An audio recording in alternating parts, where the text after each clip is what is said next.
की मांग हुई पूरी, बड़ी खुशी की बात, यानी अब सैनिक, पूर्व सैनिक और उनके आश्रितों को नंबर 1 सुविधा का ऐलान हो गया है। और मैं बात करूंगा दोस्तों, ये एमओडी की तरफ से एक्स सर्विसमैन के लिए नौकरी 70,000 तनख्वाह। हाँ जी दोस्तों, और जबरदस्त नौकरी है। यदि आप सेना से एक्स सर्विसमैन हैं और आपके पास ये स्किल है तो आप इसका फायदा उठाएं। और उसकी प्रक्रिया लगभग आप समझ सकते हो 23 जून से शुरू है। और मैं बात करूंगा ऑपरेशन सिंदूर के बाद ऑपरेशन हनीमून, जिसने पूरे देश में तहलका मचा दिया। समाज सोचने पर विवश हो गया आखिर ये क्या है, ये ऑपरेशन हनीमून क्यों हुआ, कैसे हुआ। यानी मध्य प्रदेश से लगा करके मणिपुर तक, यानी आप समझ सकते हो सेंट्रल भारत से लगा करके ईस्टर्न तक, आप समझ सकते हो वेस्टर्न बिहार तक, उत्तर प्रदेश तक तार फैले, नेपाल तक तार फैले। आखिर ये कौन सा ऑपरेशन है जिसने सबको हिला दिया, लोगों का रिश्तों पर विश्वास उठ गया, इसके ऊपर जरूर कमेंट्स करना है।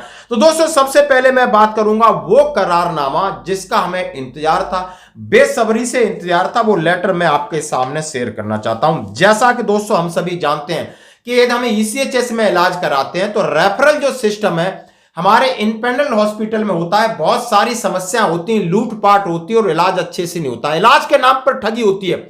सैनिकों की मांग है कि हमें कम से कम एम्स में जाने के लिए अनुमति मिले, जो कि दिल्ली में, और एम्स के बराबर, एम्स से भी अच्छी सुविधा वाला एक और नया हॉस्पिटल मिल गया है, आप जिप मेर कह सकते हैं। हाँ जी दोस्तों, आखिर ये जिप मेर क्या है और उसके साथ क्या करार हुआ, ये कौन सा हॉस्पिटल है, मैं आपके सामने रखना चाहता हूं कि ये जो इंस्टीट्यूट है इसमें इससे क्या क्या फायदे होने वाले हैं। तो दोस्तों आइए बात करते हैं, इसी के ऊपर पहली चिट्ठी आपके सामने दिखाते हैं।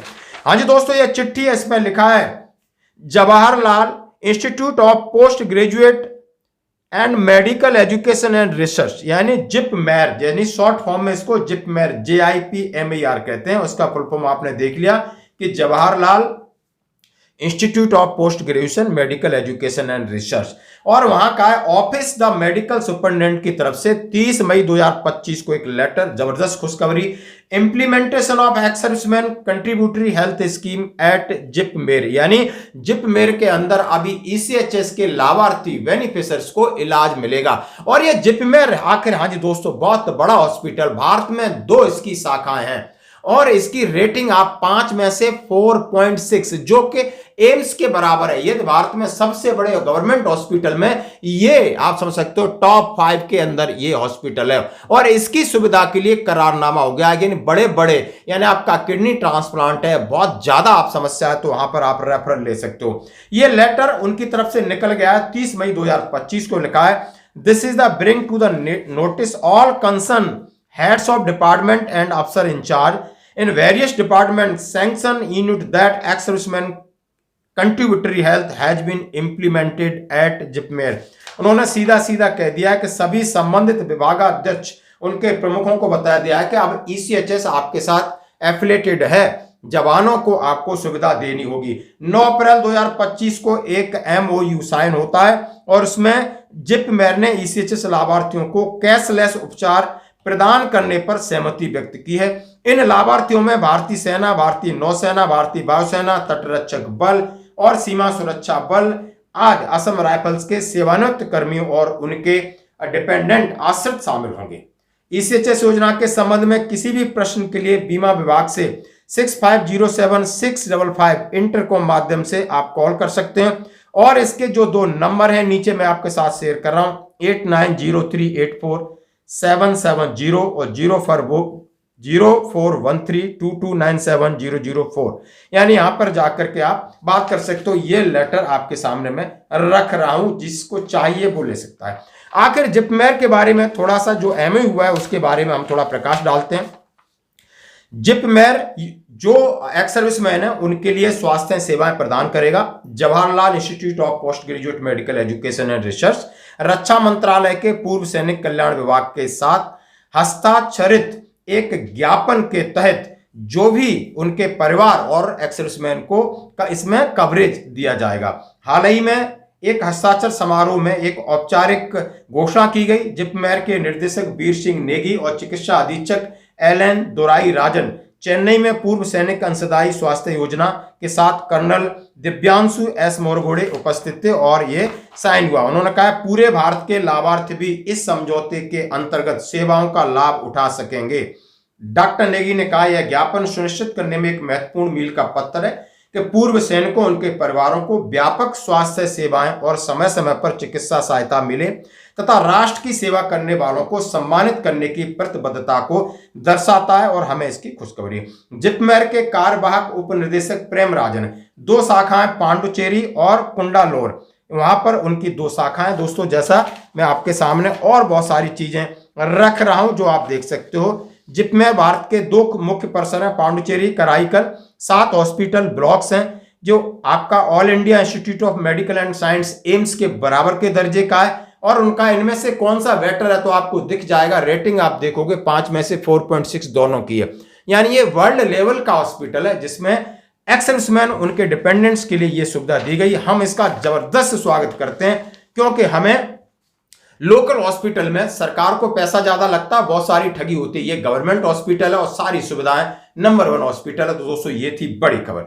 अब मैं बात करना चाहूंगा, यदि आप एक्स सर्विसमैन हैं, यदि आप रिटायर्ड हैं, यदि आप पीएमई से हैं, यदि आप वीवीकल क्वालिफाइड हैं, यदि आप मास्टर टेक हैं, तो आप समझ सकते हो, आपने बहुत नाम सुना होगा BEML लिमिटेड। हाँ सुना होगा आपने बिल्कुल। और जो कि एक भारत सरकार का उपक्रम है, लिमिटेड कंपनी है जो भारत सरकार यानी डिफेंस सेक्टर में भारत सरकार के साथ बहुत सारी गाड़ियां, बहुत सारे इक्विपमेंट प्रोवाइड करती है। उनको अब चाहिए एक्स सर्विसमैन चाहिए, उनकी मैक्सिमम एज जेएसयू की 55 साल तक होनी चाहिए। अब अलग अलग ट्रेड के चाहिए, जिसको ये लेटर चाहिए वो ले सकता है, बहुत समय लगेगा। जैसे हमने आपको बताया लोकेशन से लगा के क्या क्या है। रिक्वायर्ड नॉलेज एंड स्किल की बात की है, उन्होंने कहा है the ex serviceman are expected to demonstrate good communication skill, focus on customer with service orientation, ability of respond promptly of speedily, technical job will involve interior. उन्होंने भाई communication skill चाहिए और आपको आपके अंदर जो प्रोफेशन है उसको आगे प्रेजेंटेशन के लिए भी उन्होंने कहा है। उन्होंने कहा है हाउ टू अप्लाई, यानी मैं सैलरी की बात भी आपके साथ करना चाहता हूं सबसे पहले। यानी इसका कॉन्ट्रैक्ट है, terms and condition of engagement, the initial contract engagement will period of 1 year, उसके बाद आपका पीरियड बढ़ाया जाएगा, 4 साल तक का रहेगा। 1 साल पहले आपको 60,000 तनख्वाह है, दूसरी साल 62,500 है, तीसरी साल 65,000 है, चौथी साल आपको 70,000 है, 60,000, 62.5,000, 65,000 एंड 70,000 एज एनसीओ है, तो आपको 50,000 से लगाकर 60,000 है। The job shall involve visit the relocation of different side and short duration depending of the business requirement के हिसाब से कहीं भी आपकी पोस्टिंग की जा सकती है। सिलेक्शन प्रोसीजर दिया है, जनरल कंडीशंस दिया है, कौन कौन से डॉक्यूमेंट चाहिए और सीधा सीधा कब तक आपने अप्लाई करना, ये बहुत जरूरी है। तो दोस्तों 24 एंड 25 जून तक आपने अप्लाई करना। AMI depot battalion Secunderabad Telangana के अंदर है और आप ये देख सकते हो, उसमें copy of discharge book, matriculation certificate, HSC, ITI diploma certificate, identity certificate, Agniveer हैं या PAN card, Aadhaar and PAN card, heavy duty driving licence as possible. बहुत सारी टर्म्स और कंडीशन है। ये आपको कोई मेरा भाई है जो आप PMI से रिटायर्ड है और इन ट्रेडों में काम कर चुका है, समझते हैं कि नहीं मैं सर्विस कर सकता हूं। एज मैंने बता दिया है कि आपकी 55 साल से आप ज्यादा के नहीं हुए हैं, 4 साल का कॉन्ट्रैक्ट है, जवान है तो 50 से 60,000 आपकी सैलरी है, जीएसयू है तो 60,000 से 70,000 सैलरी है। और आपको हमने बताया कि इसकी लास्ट डेट जो को मैंने आपके सामने शेयर किया है 24 और 25 जून तक है, जो कि अभी आप समझ सकते हो आज 11 तारीख है, तो आपके पास समय है, आप इसका फायदा उठा सकते हैं। दोस्तों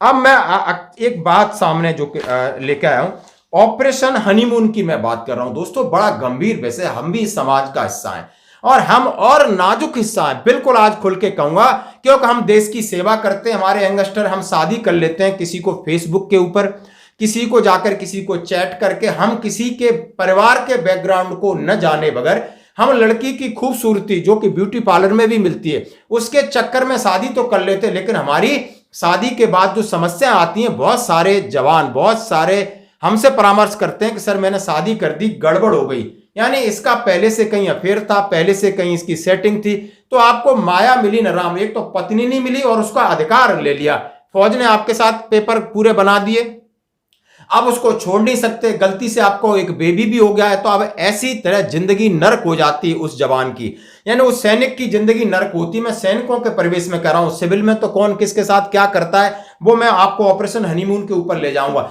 इसलिए बहुत ध्यान रखना है, बहुत ध्यान रखना है ये चीजें सिलेक्शन करते समय।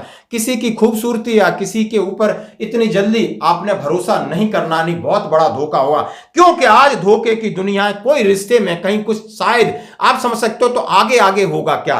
और ये मैं आज सामने एक स्टोरी रख रहा हूं, उसको सुन के आपको परेशान होंगे कि ऑपरेशन हनीमून जिसमें 120 अफसर की टीम, 42 सीसीटीवी फुटेज लगे और मध्य प्रदेश, उत्तर प्रदेश, नेपाल और जहां पर आप समझ सकते हो ईस्टर्न के सारे स्टेट हैं वहां पर पूरा खंगाल दिया, तब मामला अब सामने आया है। यानी एक लड़की जिसका नाम है सोनम, और सोनम की शादी होती है, मध्य प्रदेश इंदौर की रहने वाली है, और एक शादी करती है राजा रघुवंशी से, वो शादी करती है और बड़ी अरेंज मैरिज है। अरेंज मैरिज के पीछे लुकता कि वो दोनों मांगलिक थे, यानी मंगल ग्रह था तो दोनों मंगलिक करके शादी कर लेते हैं। शादी करने के बाद अभी शादी करते हैं मई में, और हनीमून के लिए जाते हैं कामाख्या मंदिर, और 7 जून को ये ऑपरेशन हनीमून शुरू होता है, 7 जून को।